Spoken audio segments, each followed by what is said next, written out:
every generation needs to be reminded that our struggle is not over, and that youth coming up need to understand the history of how we got to where we are and where we need to go.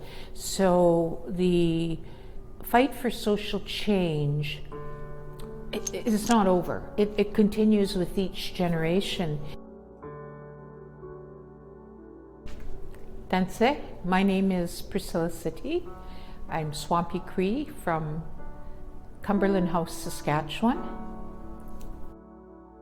Some of the issues that I work on around the word sustainability is working with communities to ensure that resources, the stuff that makes communities, is going to be there for, the successive generations.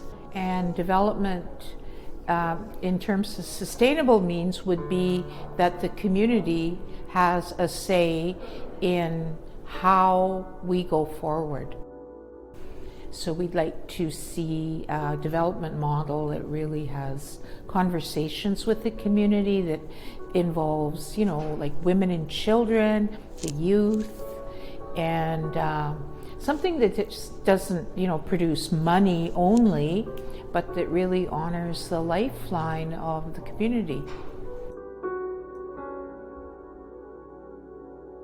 If they're not being met, then they're just pretty words that haven't made a big difference in community. I'm talking about my own community and other communities that, continue to see the disappearance of many species, many life forms, including the life of humans. And, when we're talking about disappearing species, humans, we're talking about epidemic rates of youth suicide, early death to preventable diseases. So it's not just the non-human life that's passing, it's our people that are passing. And we need to pay attention to this. This is a great hit against human rights of everyone, everything. I think that the work I do, though, does in some ways implement the actual goals of that. And I'm talking about, land back, self-determination, in local control and development, the rights of Indigenous women and children, addressing the disappearance of women and children, and fighting things like the housing crises, the lack of good foods in communities. So those to me are real determinations of sovereignty. Like, if we can't feed ourselves, how can we talk about sovereignty? And not just any foods, but like nutritious traditional foods and others to supplement. But right now there's a food crisis in many of our communities. There's definitely a water crisis. So all of these things, all the crises really point to a severe lack of human rights, that if the declaration was to become policy and law in action, then we would see the quality of life improve for people on the ground. My community was hugely impacted by an upstream dam.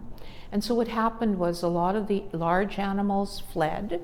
Our delta was dried up, and it used to be a really sustainable, nutritious growing grounds for all sorts of foods and plants. And waterfowl, there was tons of waterfowl there, and other animals that our community lived on, like muskrats, beavers.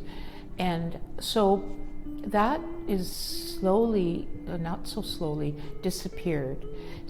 Culture, like food processing, food gathering, is much more than just food gathering. It's a cultural, it's a spiritual experience. So it's a way of life.